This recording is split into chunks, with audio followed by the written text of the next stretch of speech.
నమస్తే, welcome to our channel. నేను అంకిత. అయితే లేడీస్లో చూసుకుంటే చాలా ప్రాబ్లమ్స్ ఉంటూనే ఉంటాయి. అలాగే పీసీఓఎస్ గురించి అయితే ఈరోజు డిస్కస్ చేసుకుందాము.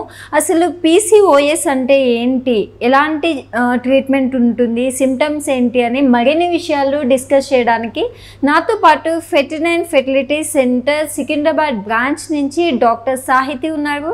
డాక్టర్తో మాట్లాడదాం. Hi doctor. హలో డాక్టర్, ఇప్పుడు పీసీఓఎస్ అంటే ఏంటి, దాన్ని ఎలా ఐడెంటిఫై చేయొచ్చు? సో పీసీఓఎస్ అంటే పాలిసిస్టిక్ ఓవేరియన్ సిండ్రోమ్. ఇప్పుడు చాలామంది యంగ్ ఫీమేల్స్ మా పీరియడ్స్ సరిగ్గా రావట్లేదు, పీరియడ్స్ మిస్ అవుతున్నాయి, ఆర్ఎల్స్ పీరియడ్స్ డిలేడ్గా వస్తున్నాయి అని కంప్లైంట్తో నార్మల్గా స్కాన్ చేయించుకోవడానికి అలా వెళ్తారు. వెళ్ళినప్పుడు వాళ్ళకి మీరు పీసీఓడి ప్రాబ్లం ఆర్ఎల్స్ పీసీఓఎస్ ప్రాబ్లంతో బాధపడుతున్నారు అన్నట్టు వాళ్ళ రిపోర్ట్తో వరి అవుతారు అనమాట. సో బేసిక్గా పీసీఓఎస్ ప్రాబ్లం అంటే ఏంటి అంటే, నార్మల్గా ఒక ఫీమేల్ అంటే ఒక అమ్మాయి బర్త్ తర్వాత కొన్ని మిలియన్స్ ఆఫ్ ఎగ్స్తో పుడుతుంది బేబీ. పుట్టిన తర్వాత మనకి పీరియడ్స్ వచ్చే ఏజ్కి అంటే మెనార్కీ టైంకి ఆ మిలియన్స్ ఆఫ్ ఎగ్స్ అనేవి కొన్ని నెంబర్ ఆఫ్ ఎగ్స్, కొన్ని హండ్రెడ్స్ ఆఫ్ ఎగ్స్ లాగా ఉంటాయి. ఈ hundreds of eggs every month period వచ్చినప్పుడు ఓవ్యులేషన్ అయ్యి ఎగ్ అనేది రిలీజ్ అవుతుంది అనమాట. సో పీసీఓఎస్లో ఏంటి అంటే, కొన్ని సెట్ ఆఫ్ ఎగ్స్ కాకుండా మల్టిపుల్ నెంబర్ ఆఫ్ ఫాలికల్స్, అంటే ఫాలికల్స్ అనేవి ఎక్కువ ఉంటాయి. నార్మల్ ఓవరీలో ఒక 6, 7 బోత్ సైడ్స్ 7, 7, 8, 8 అలా ఉండాల్సిన చోట ఈ పీసీఓఎస్లో ఎలా ఉంటుంది అంటే both sides 20 or more than 20 follicles ఉంటాయన్నమాట. ఇది one of the point for diagnosis, అంటే డయాగ్నోస్ చేయడానికి పీసీఓఎస్ ఉన్నది అన్నట్టు. సో పీసీఓఎస్ ఓన్లీ లావుగా ఉన్న వాళ్ళకే వస్తుందా, లేకపోతే పీరియడ్స్ ఓన్లీ లావుగా ఉన్న వాళ్ళకే స్కిప్ అవుతాయా అంటే ప్రతి వాళ్ళకి ఇలా ఉంటుంది అని ఏం లేదు. పీసీఓఎస్ లావుగా ఉన్న వాళ్ళలో ఉంటుంది, సన్నగా ఉన్న వాళ్ళలో ఉంటుంది. అది వెయిట్ కి సంబంధించింది కాదు, బట్ లైఫ్ స్టైల్ మోడిఫికేషన్ వల్ల పీసీఓఎస్ ట్రీట్మెంట్ కి హెల్ప్ అవుతుంది అనమాట. సో పీసీఓఎస్ లో ఎలా ఉంటుంది అంటే, నెంబర్ ఆఫ్ ఫాలికల్స్ ఎక్కువ ఉంటాయి. ఆ ఫాలికల్స్ ఎక్కువ ఉండడం వల్ల కొంచెం హార్మోనల్ ఇంబ్యాలెన్స్ జరుగుతుంది. ఈ హార్మోనల్ ఇంబ్యాలెన్స్ వల్ల మనకి పీరియడ్స్ అనేవి రెగ్యులర్గా రావన్నమాట. సో పీసీఓఎస్లో మనం ఎలా డయాగ్నోస్ అంటే ఎలాంటి సిమ్టమ్స్తో వాళ్ళు వస్తారు మన దగ్గరికి అంటే, ఫస్ట్ పీరియడ్స్ అనేవి రెగ్యులర్గా రావు, అంటే 2 monthsకి ఒకసారో 3 monthsకి ఒకసారో ఆరెల్స్ టాబ్లెట్ వేసుకుంటేనే పీరియడ్ వస్తుందనో అలాంటి కంప్లైంట్తో వస్తారు. అండ్ ఇంకొక రీజన్ ఏంటి అంటే అన్వాంటెడ్ హెయిర్, అంటే నార్మల్ మేల్ ప్యాటర్న్ హెయిర్ అనమాట. అంటే చెస్ట్ మీద హెయిర్ రావటము, లేకపోతే గడ్డం దగ్గర రావడము, మీసం లాగా రావడము, సో ఇలా అన్వాంటెడ్ హెయిర్ ఉండడం. అండ్ ఇంకొకటి ఏంటి అంటే, మనం స్కాన్ చేసినప్పుడు ఓవరీస్లో both sides or one side follicles more than 20 ఉన్నప్పుడు, ఇలాంటి కండిషన్స్ ఉన్నప్పుడు మనం పీసీఓఎస్ అని డయాగ్నోస్ చేస్తామన్నమాట.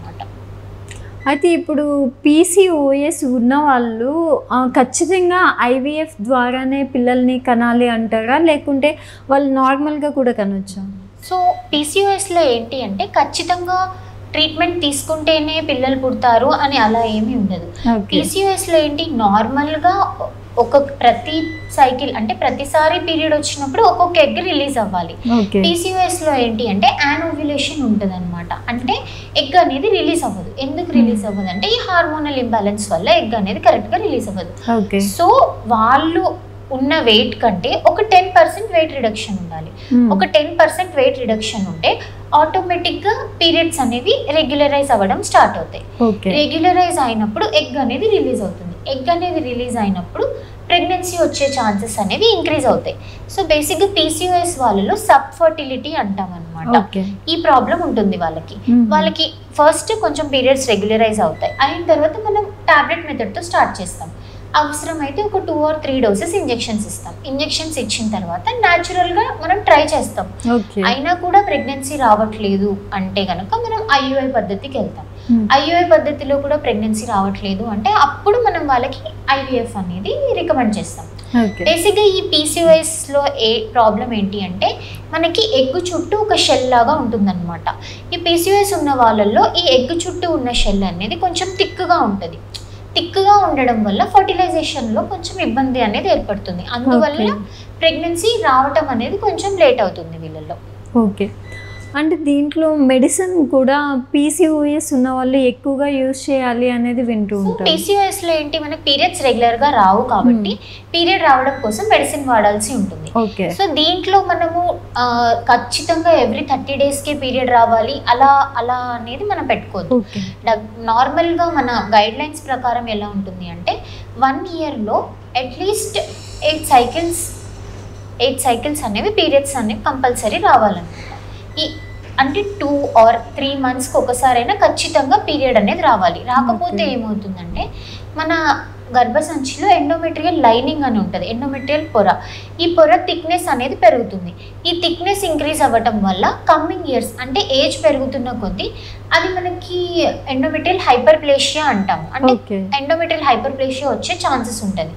So every 2 or 3 months period రావడానికి మనం ఏం చేయాలి పీసీఓఎస్లో అంటే ఇప్పుడు చూస్తే మీరు చెప్పింది నాకు కొంచెం కొత్తగా అనిపిస్తుంది. ఎందుకంటే ఇప్పుడు మ్యారేజ్ అయిన వాళ్ళు కావచ్చు ఆర్ యంగేజ్లో ఉన్న వాళ్ళు అయినా కూడా పీరియడ్స్ రాకుండా 2 days అటు ఇటు అయితేనే అమ్మో దేవుడా ఏంటి పీరియడ్స్ రాలేదు ఏదో అయిపోతుందేమో సంథింగ్ అనేసి చాలా అనుకుంటారు. అంటే ఇయర్లీ వచ్చేసి 8 times వస్తే సరిపోతుంది అంటారు. అంటే ఇప్పుడు 45 to మనకి 21 to 35 days నార్మల్ సైకిల్. అంటే less than 20 days మనకి రాకూడదు, more than 35 days post phone అవ్వకూడదు.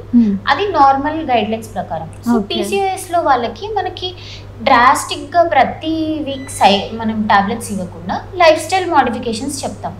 వెయిట్ కొంచెము ప్రోటీన్ రిచ్ డైట్ తినటము, ఎక్సర్సైజ్ చేయడము, అంటే అట్లీస్ట్ 45 to 50 minutes మంచి స్వెట్ వచ్చేలాగా ఒక ఏరోబిక్ ఎక్సర్సైజ్ చేయడము, ఇవన్నీ చేయటం వల్ల మనకి పీసీఓఎస్లో పీరియడ్స్ అనేవి వచ్చే ఛాన్సెస్ ఉంటాయి అన్నమాట. అయితే ఇప్పుడు పీసీఓఎస్ ఉన్న వాళ్ళని ఎట్లా ట్రీట్ చేస్తారు మీ ఐవీఎఫ్లో? సో పీసీఓఎస్ ఉన్న వాళ్ళకి ట్రీట్మెంట్ అంటే ఫస్ట్ వాళ్ళు మన దగ్గరికి వచ్చినప్పుడు వాళ్ళ హిస్టరీ ఎలా ఉంది, పీరియడ్స్ ఎలా ఉన్నాయి అడుగుతాం. సో బేసిక్గా ఏంటి అంటే ఇన్ఫర్టిలిటీ అంటే ప్రెగ్నెన్సీ పిల్లల కోసం ట్రై చేస్తున్న వాళ్ళకి మనము పీరియడ్స్ రెగ్యులరైజేషన్ గురించి మనం వెయిట్ చేయమన్నమాట. సో పీసీఓఎస్లో ఎలా ఉంటుందంటే ఒక 1 baby కన్సీవ్ అయిపోయిన తర్వాత ఆ హార్మోనల్ ఇంబ్యాలెన్స్ అనేది కొంచెం సెటిల్ అయ్యి వాళ్ళ పీసీఓఎస్ తగ్గే ఛాన్సెస్ ఉంటుంది.